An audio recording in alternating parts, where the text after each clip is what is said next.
আমরা মোবাইল দিয়ে ভিডিও এডিটিংয়ের একটা পূর্ণাঙ্গ কোর্স করব, যেইটা শুধুমাত্র মোবাইল দিয়ে, এটা ল্যাপটপ বা কম্পিউটারের প্রয়োজন নাই। আর আমরা এমন একটা সফটওয়্যার শিখব যেইটাতে আপনি হচ্ছে খুব সহজে কাজ করতে পারবেন, যেইটার জন্য আপনার সাবস্ক্রিপশন কিনতে হবে না। পাশাপাশি আপনার হচ্ছে কোনো প্রকার সফটওয়্যার আপডেট হইলে যে ঝামেলা সেইটা হবে না। যেই সফটওয়্যারটা ব্যবহার করবেন সেইটা লাইফ টাইম ব্যবহার করতে পারবেন। আমি যদি একটু স্ক্রিন শেয়ার দেই তাহলে বুঝতে পারবেন। হ্যাঁ, স্ক্রিনটা একটু শেয়ার দিয়ে দিলাম এবং আমি চলে গেলাম আমার ক্লাসের যে একটা শিডিউল।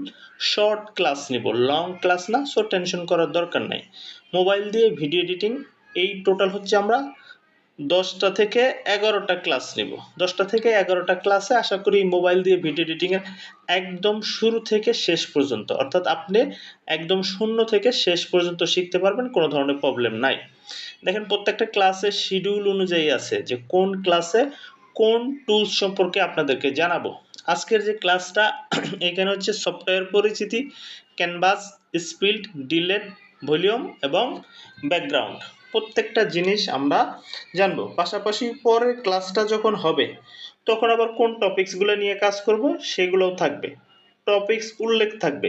যেহেতু ভিডিও এডিটিংয়ের বিষয়, এইখানে আপনি ফুল টপিকসগুলো জানতে পারবেন আগে থেকে, আপনার জন্য সুবিধা হবে, যাতে করে আপনি ফুললি ভিডিও এডিটিংয়ের পূর্ণাঙ্গ জিনিসটা খুব সহজে জেনে যান।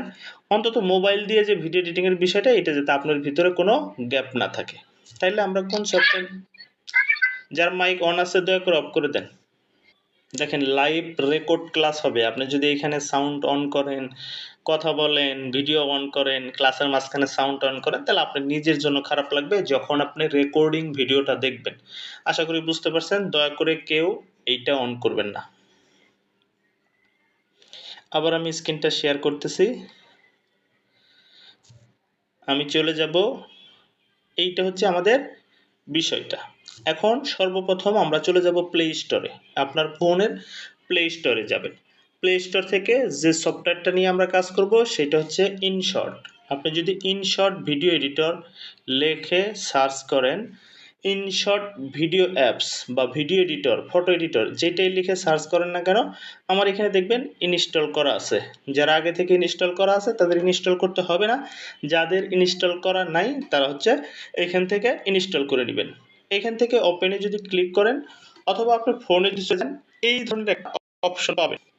এটা আমরা কেটে দিলাম, আমাদেরকে বলতেছে প্রো ভার্সন ডাউনলোড করতে। প্রো ভার্সনে আমাদের দরকার নাই। এখানে তিনটা জিনিস আছে, একটা হচ্ছে ভিডিও, একটা হচ্ছে ফটোস, আর একটা হচ্ছে কলেজ। আমরা মূলত কোনটা নিয়ে কাজ করব? ভিডিও নিয়ে কাজ করব মেইনলি। ফটো এবং কলেজ এই জিনিসটা আমাদের দরকার নাই। আপনি যখন সফটওয়্যার আপডেট দিবেন বা ফোন ব্যবহার করবেন, এই যে ইন্টারফেসটা এটা চেঞ্জ হতে পারে, মাঝে মধ্যে সফটওয়্যার আপডেট দেয় এবং অনেক সময় এক একজনের ফোনে এক এক রকম কালার দেখায়। এটা নিয়ে টেনশন করার দরকার নেই, জাস্ট একটা সফটওয়্যারে আমরা কাজ করব। ভিডিওতে ক্লিক করব। আমার এখানে দেখেন অনেকগুলা কি আছে, ড্রাফটসে আছে। এই যে ড্রাফটসে আছে, আপনাদের সাধারণত এই ধরনের থাকবে না, কারণ আপনি একদম যদি শূন্য থেকে শুরু করেন, নতুন যদি সফটওয়্যার ইনস্টল করেন। কিন্তু আপনি যদি পুরাতন কাজ করেন কিছু, তাহলে হচ্ছে এরকম ড্রাফটসে থাকবে, অর্থাৎ যে কাজগুলো করছেন এগুলো ড্রাফটস আকারে থাকে। আমরা নিউতে ক্লিক করব। যখনই নিউতে ক্লিক করব, এখানে দেখেন তিনটা অপশন শো করছে, একটা হচ্ছে ভিডিও, একটা হচ্ছে ফটো, আর একটা হচ্ছে অল। অর্থাৎ আপনি ভিডিওতে যদি ক্লিক করেন, আপনার ফোনে যত ধরনের ভিডিও আছে সবগুলো শো করবে। আপনি যদি ফটোতে ক্লিক করেন, যত ধরনের ফটো আছে সব শো করবে। যদি অলে ক্লিক করেন তাহলে ভিডিও, ফটো, অল সমস্ত কিছু এখান থেকে শো করবে। আমরা যেহেতু ভিডিও নিয়ে কাজ করব, তাহলে আমি ভিডিওতে ক্লিক করলাম। যেই ভিডিওটা নিয়ে কাজ করব এইটা সর্বপ্রথম কি করব, সিলেক্ট করব। আমি এই ভিডিওটা সিলেক্ট করলাম, সিলেক্ট করে, আচ্ছা এইটা না সিলেক্ট করে এইটা সিলেক্ট করলাম, ওকে দিয়ে দিলাম।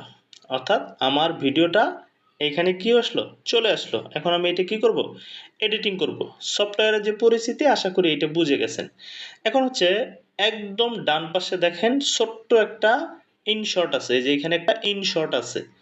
এখন আপনি কোন সফটওয়্যার দিয়ে কাজ করতেছেন এইটা তো আর অডিয়েন্সকে বোঝানোর দরকার নাই, বা আপনার যারা ভিডিও দেখে তাদের তো দরকার নাই। এখানে ছোট্ট একটা ক্রোশ চিহ্ন পাবেন, একটু উপরের দিকে যদি খেয়াল করেন দেখবেন এই যে এখানে ছোট্ট একটা ক্রোশ চিহ্ন আছে। এই ক্রস চিহ্নে যদি ক্লিক করেন তাহলে এটা চলে যাবে।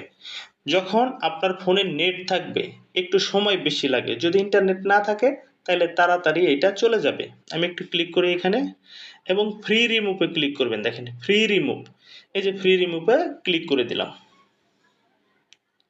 দেখেন খুব সহজে চলে গেছে। মাঝে মধ্যে আপনার এইখানে অ্যাড আসতে পারে, তাইলে আপনার ক্যাপকাটে যদি করেন তখন কিন্তু ওই যে আপনার লোগো থেকে যায়, আপডেট হইতে হয়, অনেক ঝামেলা আছে, কিন্তু ইনশর্টে আপনি কিন্তু লোগোটা ডিলিট করে দিলেন। এখন আমরা আলাপ করব ক্যানভাস বিষয় নিয়ে। হ্যাঁ, এই যে ক্যানভাসে যদি ক্লিক করেন, ক্যানভাসটা হচ্ছে ভিডিওর রেশিও, অর্থাৎ কোন রেশিওতে আপনি ভিডিওটা কি করবেন, বানাবেন বা এডিটিং করবেন। এটার জন্য দেখেন এইখানে 1:1 একটা মিনিট একটু সময় জাস্ট। আচ্ছা, এইখানে হচ্ছে আপনার 1:1, 4:5 এবং এইখান থেকে 16:9, এই তিনটা হচ্ছে লং ভিডিও রেশিও। সাধারণত ফেসবুকে যেসব ভিডিও আমরা দেখি বা বেশি চলে, এইটা হচ্ছে 1:1 অথবা 4:5, এই দুইটা রেশিও সবচেয়ে বেশি চলে। আপনি চাইলে একই ভিডিও যদি মনে করেন ইউটিউব প্লাস ফেসবুকে একই ভিডিও দিবেন, সেক্ষেত্রে এইটা ব্যবহার করতে পারেন 16:9। আমি বলতেছি লং ভিডিওর কথা। যদি আপনি একই ভিডিও প্ল্যানিং করেন ফেসবুক প্লাস ইউটিউবে দিবেন, অবশ্যই ফেসবুকে আগে দিতে হবে। ফেসবুকে আগে দিয়ে সেটা 2, 4, 5 ঘন্টা পরে ইউটিউবে দিতে পারেন।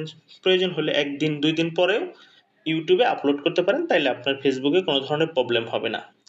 আপনি যদি টিকটকে ভিডিও বানান অথবা ফেসবুকে রিলস অথবা ইউটিউবে শর্ট, সেক্ষেত্রে এই রেশিওটা সিলেক্ট করবেন, তাইলেই হবে। এখান থেকে দেখেন এই যে টিকটকের যে রেশিও, এইটাও যদি সিলেক্ট করেন, এইটাও কিন্তু আপনি রিলস বা আপনার হচ্ছে শর্ট হিসেবে ব্যবহার করতে পারবেন। বাকি যে রেশিওগুলো আছে এগুলো আমাদের দেশে খুব বেশি প্রয়োজন পড়ে না। আশা করি রেশিওর যে বিষয়টা এটা আপনি বুঝে গেলেন।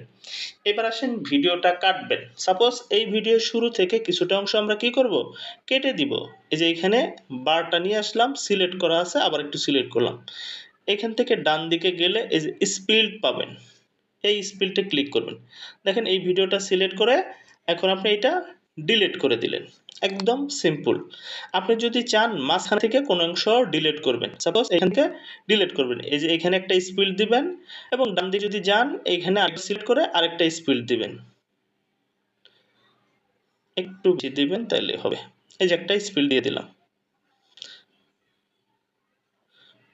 হবে না, খুব একটু প্রবলেম হতেছে। একটা স্পিড দিয়ে দিলাম, এইবার হয়েছে। দেখেন এই যে এটা সিলেক্ট করে মাঝখান থেকে ডিলিট করে দিলাম। আপনি যদি চান সূক্ষ্ম কোনো অংশ ডিলিট করবেন, সেক্ষেত্রে এইটা চাপ দিয়ে ধরে বড় করতে পারবেন, অর্থাৎ 28টা ফ্রেম রেটের মাধ্যমে যে একটা 1 সেকেন্ডের ভিডিও হয়, এই থেকে আপনি যদি চান সূক্ষ্ম কোনো ফ্রেম ডিলিট করতে, সেইটাও এইখান থেকে জুম করে দিয়ে চাপ দিয়ে 2 দিকে টান দিলে আপনি হচ্ছে জুম করতে পারবেন, তখন এখান থেকে ডিলিট করতে পারবেন। আশা করি ক্যানভাস, স্পিড এবং ডিলিট এটা একদমই সিম্পল বিষয়। এরপরে আসেন আমরা যেটা নিয়ে কাজ করব সেটা হচ্ছে ভলিউম। এই যে ভলিউমে যদি ক্লিক করেন, আপনার ভিডিওতে যদি ভলিউম বাড়াইতে চান, সেক্ষেত্রে এই যে এইদিকে যদি দেন তাহলে ভলিউমটা বেড়ে যাবে, বাম দিকে যদি দেন তাহলে কমে যাবে। দেখেন পাশাপাশি পার্সেন্টেজটাও কিন্তু শো করতেছে। এইখানে আপনার ভিডিওর পার্সেন্টেজটাও শো করতেছে যে আপনি কি পরিমাণ ভলিউম বাড়তেছে বা কমতেছে। আপনি যদি অনেকগুলা পার্ট থাকে, অনেক সময় আমরা হয় না যে ভিডিও টিউটোরিয়াল করি বা বাহিরে ভিডিও করি, পরে এটা একসাথে কানেক্ট করি 5টা 7টা 10টা, প্রত্যেকটাতে সেম ভলিউম যদি ব্যবহার করতে চান, সেক্ষেত্রে আপনি হচ্ছে এইটা দিয়ে দিবেন।